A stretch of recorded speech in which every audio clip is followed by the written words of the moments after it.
what would I do if I was bored of my local area and I needed to find some decent, different type of shots?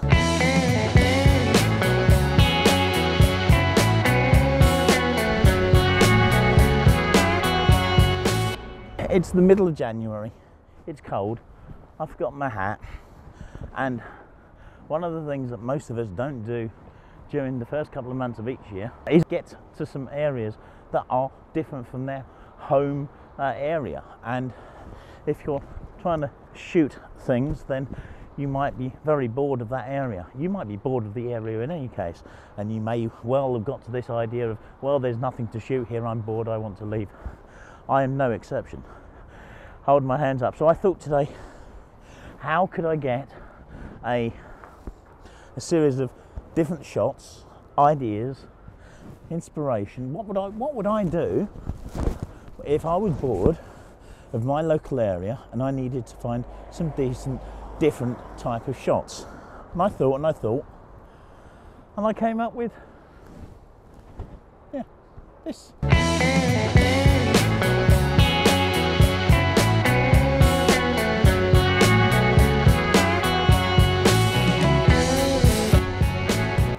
This place here.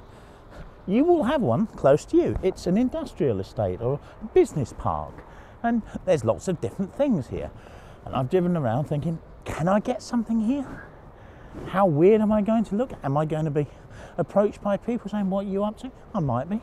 And the answer is, I'm taking some photos. I'm a photographer. You can show some photos if this happens, and yeah, you might find that there's somebody that's a bit offish with you. You probably find people are quite interested. What you do need to be careful of, though, is a lot of trading estates in such a private ground. So stick to the main roads of it, unless you want to be in some way approached or you've got permission or something. Because otherwise, you know, if we were to drive into this area, drive or walk into this area over here, technically I expect that that's going to be owned privately, and therefore technically we should have permission to go in there and start shooting. So be aware of that. But I think otherwise that's going to be pretty much one of your only main concerns. Yeah, someone might approach you saying, hey, what you up to, fella? But I don't think you're going to have that much trouble. Anyway, I found a few things that are interesting. You could kind of combine some street type of shots. There's a fellow over there emptying a bin. Yeah, if I'd have been quicker, I might have been able to get something like that. Interesting environmental type shot. Something different. I think this is the key thing. Something different.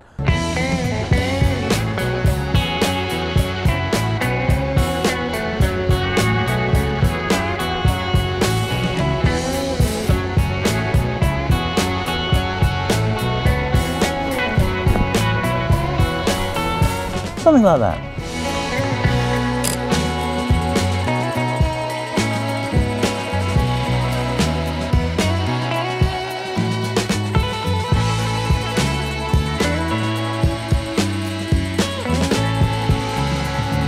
These kind of environmental shots aren't likely, particularly at this time of the day, at this time of year when the sun's really rather low and creating big shadows. Yeah, up here I'm thinking, well, yeah, perhaps black and white's the way to go about this. And I suppose we shall see. Post-production, you see, you need post-production on so many things, really, just to bring out the best.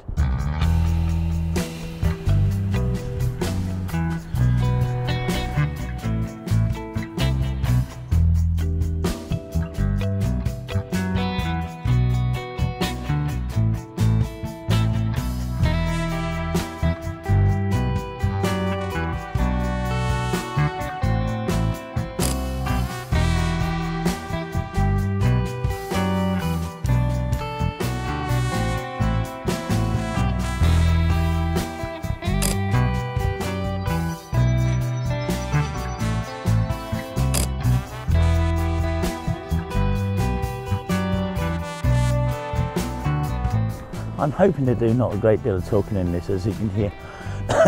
I'm still suffering from a bit of a wonky voice. What do you mean I always sound wonky?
I really should have put a longer lens on for this. Too much empty space, so a bit of cropping in post.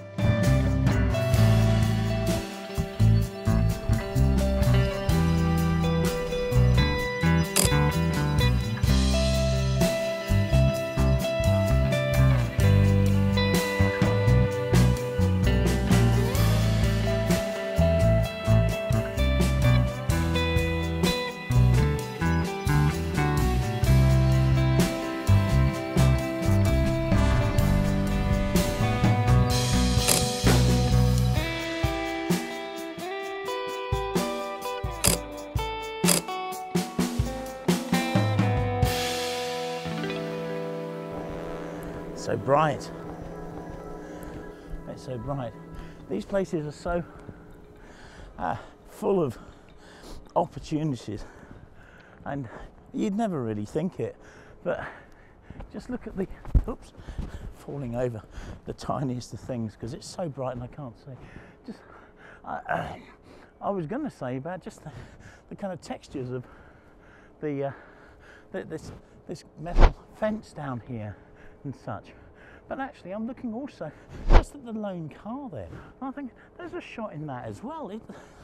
As you've already seen, there's a lot of shots that I've already taken, and they're just they're oodles, more oodles. Don't you love that word, oodles?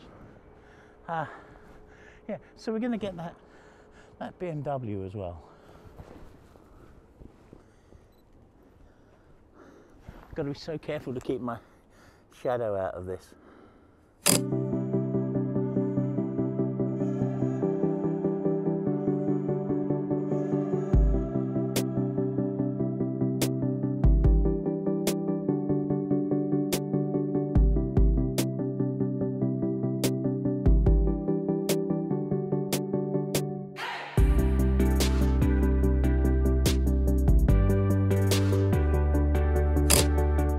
I'll go through some of these images again towards the end of the video.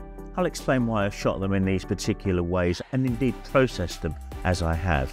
These are a big departure from the kind of things that I'm often showing on here, and sometimes it can be difficult to really get inside the mind of the photographer. So that's what I'm going to help you do.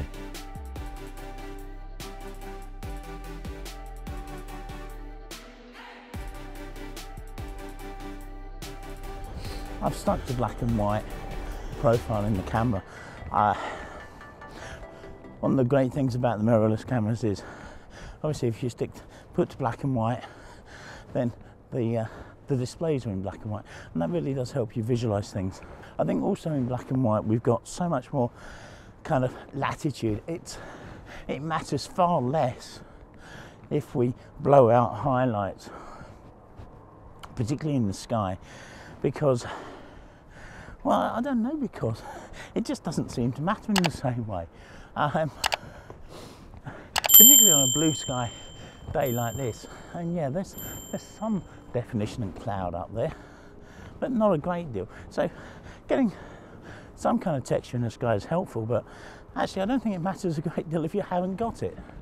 What you've got to make sure, of course, is that your composition is strong enough to not make the sky matter. The shapes and the contrast should be doing all of your heavy lifting in places like this, and they literally are everywhere. In fact, there's so many. I mean, you might not be able to catch it on this camera, but I'm drawn very much to the hugely overexposed fence over here, where you've got this vertical corrugations and the horizontal uprights. Really very, very, very stark, heavy contrast stuff. It's on private land, so I'm not going to go in there and shoot it. I could, that sounds so light, I could go and put a different lens on and shoot it from a distance. But I think that probably just makes me look even more strange. So I won't. I'm drawn to it. I'd probably struggle to make something of it. But then again, I don't know, it might have been so easy to make something of it. This is about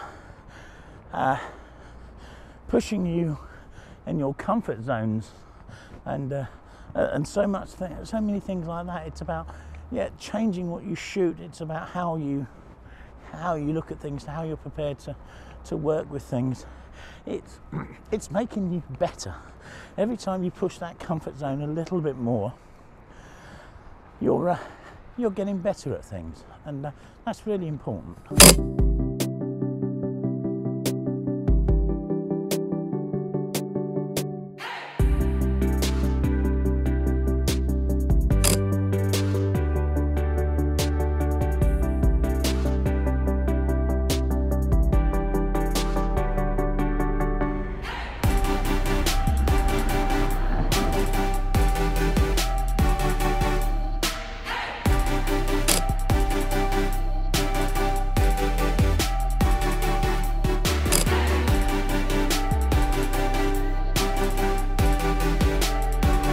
Quite taken by these silos over here, the way they're picking up the light, but I'm being lazy. It involves taking a lens off and changing it for a longer one, and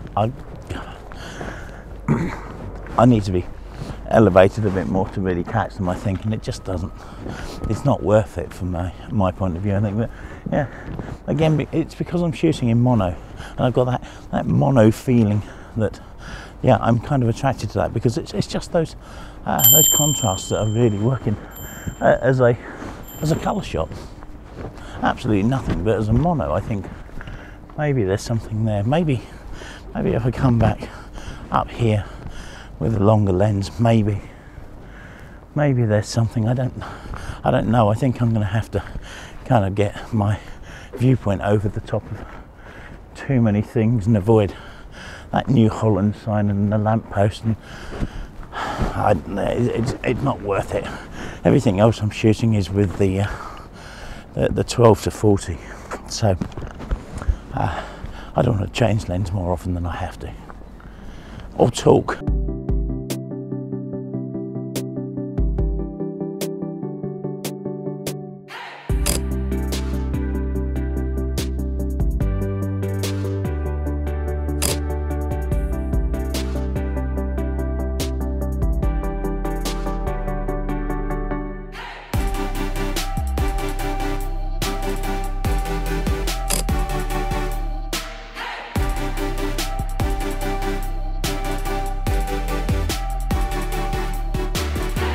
As I said in the video, it's probably worth going through some of these images, some that perhaps didn't work as well as others, and also talk about why I chose to shoot them, and also how I've processed them, because it will give you perhaps a bit of an insight. Because some of these images, they're not what I would normally shoot, or at least not what you normally see me shoot.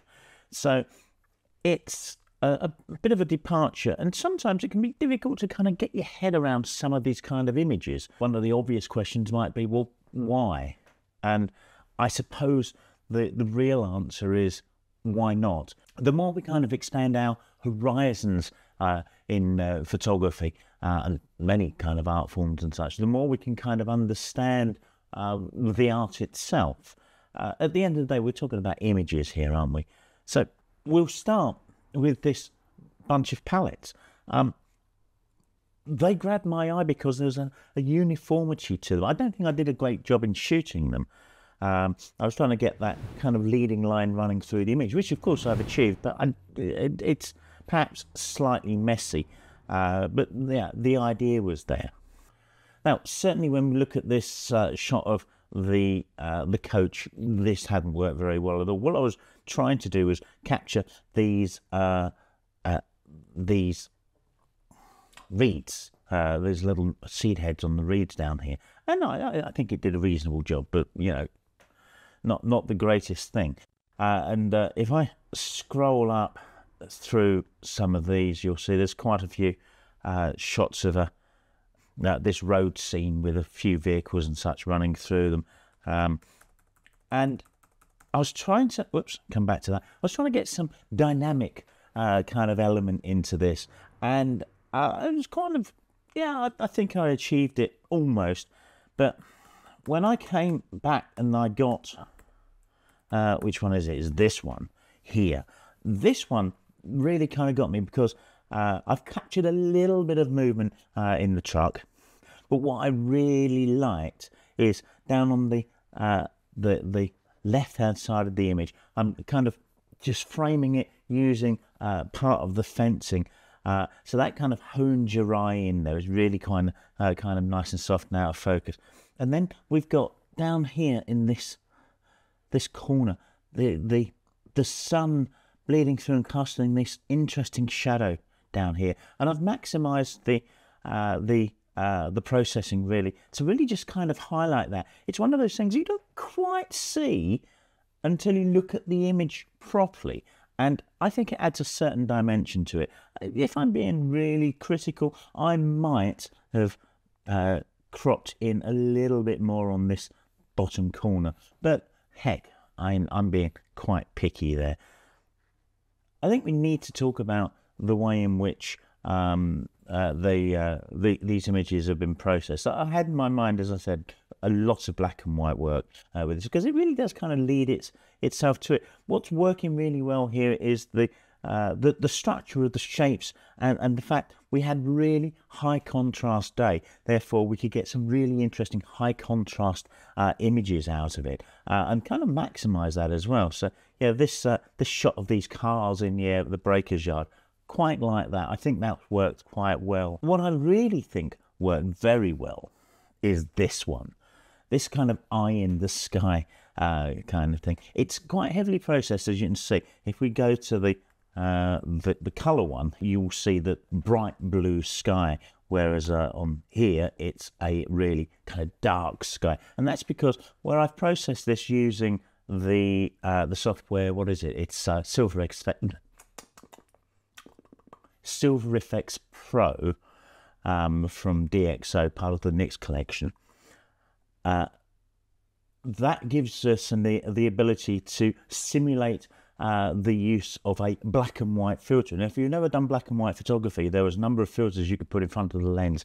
So a red filter would really pull out, darken skies down and pull out the clouds, white clouds and such in them, which is effectively what I've done here. And you've got a whole raft of filters, orange, blues and such. In actual fact, you can filter the entire spectrum using the software, but it's incredibly good. And that's effectively what I've done here. And it's created this really nice high contrast kind of look at me image. It's a shame the camera at the top isn't a little bit more kind of big brother in your face, but I like the image all the same. Now, the ones that I think have really worked quite well are these where we're actually looking through a gate or a fence and such. We've got this big grab around the back of the vehicle dismantlers, and I've kind of like that. But the one that really worked for me is this tyres one, because I've pulled back a little bit more and I've got these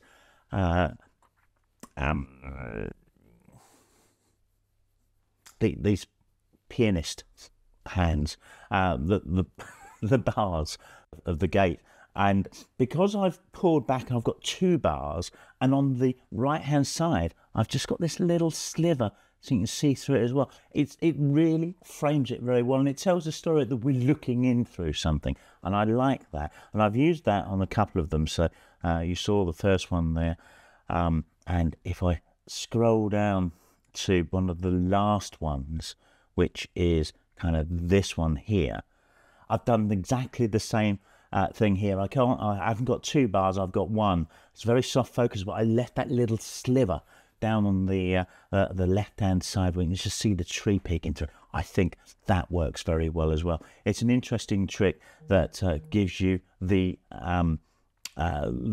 appearance of looking through something. It was not just the appearance, of course. You are looking through something, so yeah, it tells the viewer that perhaps this is a place that you shouldn't be. It's closed, it's whatever. I think it works incredibly well. Do think of using that in your photography. And I'm going to end, I think, with where is it? The one that I really do like, and it's not a black and white, it's this one. And I think this works really well. I would have very much preferred, not to have this this car in it down here. But I like the way the your eyes funneled through this image, and it's really, yeah, you've got these lines that just go right the way through, leading up to these doors. And I kept, I've muted the colours obviously, but I've kept the colours there because I think they just add something more to it, certainly more than just black and white on its own.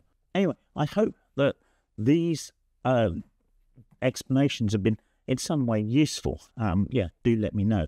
The key thing about the whole shoot, as far as I'm concerned, is it got me into a place that I wouldn't often go.